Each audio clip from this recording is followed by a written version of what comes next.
इस वक्त की बड़ी खबर आ रही है हरियाणा से। हरियाणा विधानसभा चुनाव की तैयारियों में बीजेपी जुटी हुई है। आज पंचकुला में प्रदेश कार्यकारिणी की बैठक होगी।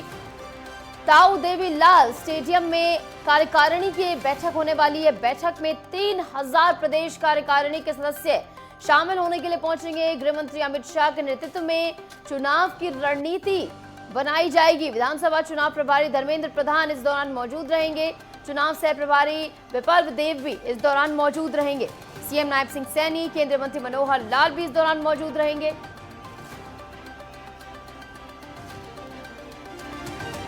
और बैठक को संबोधित करते हुए यहां पर गृहमंत्री नजर आएंगे। बेहद अहम ये बैठक होने वाली, रणनीति पर इस बैठक में बात होगी। इस बीच हमारे साथ हमारी संवाददाता ईशा ठाकुर जुड़ गई चंडीगढ़, सीधा उनका रुख करेंगे। ईशा, बीजेपी लगातार तैयारी में जुटी हुई, तीसरी बार सरकार बनाने के लिए हरियाणा में बीजेपी प्रयासरत है। क्या कुछ जानकारी इसको लेकर, और जो आज बैठक होने वाली उसको लेकर भी क्या कुछ जानकारी?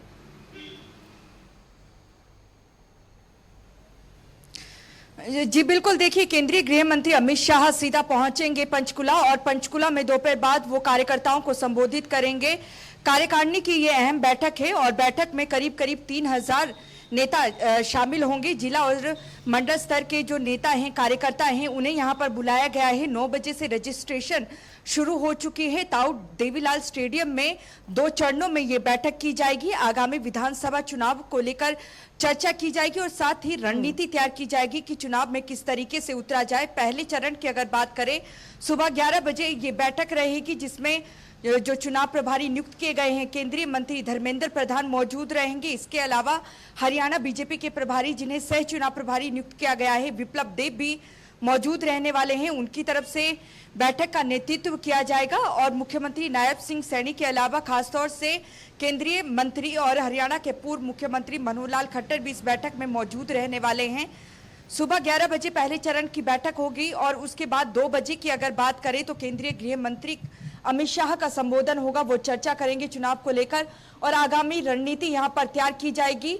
हाल ही में जो लोकसभा चुनाव संपन्न हुए हैं, उसमें जिस तरीके से बीजेपी ने ये नारा दिया था कि 10 कमल खिलेंगे, लेकिन ऐसा नहीं हुआ। 5 में ही सिमट कर रह गई और 5 सीटों का यहाँ पर नुकसान हुआ है भारतीय जनता पार्टी को। भले ही सत्ता में काबिज हो, लेकिन अक्टूबर में विधानसभा चुनाव होने हैं। ऐसे में कड़ा मुकाबला यहाँ पर कांग्रेस के साथ होने वाला है भारतीय जनता पार्टी का। जो लोकसभा चुनाव हुए हैं उसमें 90 विधानसभा सीटों में 46 सीटों पर हार का सामना बीजेपी को करना पड़ा है और यही वजह है कि केंद्रीय गृह मंत्री अमित शाह सीधा पहुंच रहे हैं हरियाणा के पंचकुला। उनकी तरफ से ये दूसरी बैठक की जाएगी हरियाणा के नेताओं के साथ। इससे पहले दिल्ली आवास में उन्होंने बैठक ली थी 29 जून को। उस दौरान भी चुनाव प्रभारी नियुक्त किए गए धर्मेंद्र प्रधान वो मौजूद थे। सह चुनाव प्रभारी विप्लव देव मौजूद थे।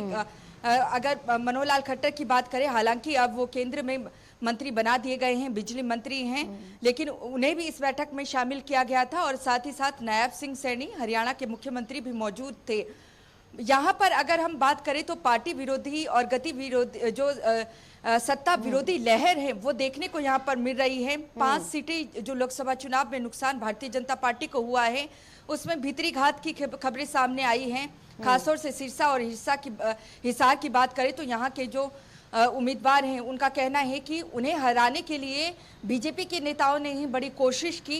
अब आज जो मंत्रीगण यहाँ पर बैठक में चर्चा होने वाली है, तो ऐसे में वो फीडबैक भी यहाँ पर लेने की कोशिश करेंगे केंद्रीय गृह मंत्री अमित शाह की लोकसभा चुनाव में 40 और ईशा, लोकसभा चुनाव से पहले हुआ है 5 लोकसभा सीटें, जिसे बीजेपी मास्टर स्ट्रोक मान रही थी कि मनोहर लाल को हटाकर नायब सिंह सैनी को सीएम बनाया गया। बड़ा बदलाव बीजेपी की ओर से किया गया, जिसे माना जा रहा था कि तमाम वर्गों को साधने का प्रयास बीजेपी कर रही है। हालांकि बीजेपी को पता था कि इसका बैकफायर देखने को मिलेगा और लोकसभा चुनाव में इसकी बानगी देखने को मिली। लेकिन अब जो विधानसभा चुनाव होने वाले हैं, क्या कुछ प्रमुख एजेंडे बीजेपी के रहने वाले हैं तमाम वर्गों को साधने के लिए?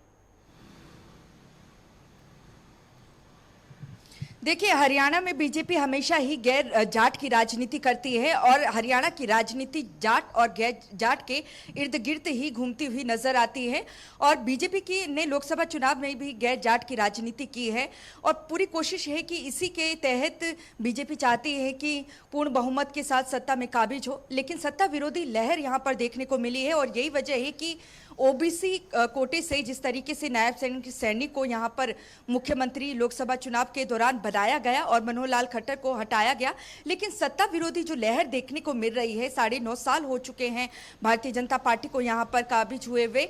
लेकिन जिस तरीके से अगर हम कांग्रेस की बात करें, उनकी तरफ से एक नारा लोकसभा चुनाव में दिया गया था कि बीजेपी अगर 400 पार कर जाती है और सत्ता में काबिज होती है तो संविधान को बदल दिया जाएगा, ओबीसी कोटे का आरक्षण भी खत्म कर दिया जाएगा।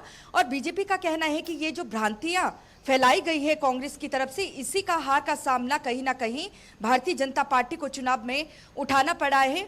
और ऐसे में भले ही ये भ्रम बीजेपी की तरफ से कहा जा रहा है कि फैलाया गया जिससे सीटों का नुकसान हुआ है, लेकिन यहाँ पर जो जाट समुदाय हैं वो कहीं ना कहीं अब जेजेपी से भी मोह भंग हो चुका है उनका, और कहीं ना कहीं कांग्रेस स्ट्रांग होती हुई नजर आ रही है। और ऐसे में अगर जेजेपी को जाट समुदाय का वोट नहीं पड़ता है तो कांग्रेस कड़ी टक्कर चुनाव में दे सकती है। और दुष्यंत चौटाला जो कि हरियाणा के पूर्व मुख्यमंत्री रह चुके हैं, गठबंधन में थे लेकिन गठबंधन से अब बाहर का रास्ता उन्हें दिखाया गया है। उनका यही कहना है कि हम 2019 में हमने गठबंधन किया भारतीय जनता पार्टी के साथ, यही वजह है कि हमें नुकसान उठाना पड़ा है लोकसभा चुनाव में और एक भी सीट जेजेपी के खाते में नहीं आई। लेकिन अब दोबारा से जनता के बीच में जाएंगे। जाटों का जो है विरोध उन्हें झेलना पड़ा है, किसानों का विरोध झेलना पड़ा है। उनका ये कहना है कि बीजेपी के साथ गए और यही वजह है कि इन सब का हमें विरोध झेलना पड़ा। और अब बड़ी चुनौती यहाँ पर भारतीय जनता पार्टी के लिए कि गैर जाट की राजनीति जो करती है, ऐसे में जाट की राजनीति के तहत कितनी सीटें खींच लेती है 90 विधानसभा सीटों में, ये देखना होगा। जी बिल्कुल, 60 का टारगेट बताया जा रहा है, बीजेपी ने रखा है कि 60 सीटें तो बीजेपी जीतेगी। अक्टूबर में विधानसभा चुनाव होने जिसको लेकर बीजेपी लगातार तैयारी करती नजर आ रही है और आज बेहद अहम बैठक भी होने वाली है। फिलहाल बहुत बहुत शुक्रिया ईशा हमारे साथ जुड़ने के लिए, तमाम जानकारी हमारे साथ साझा करने के लिए।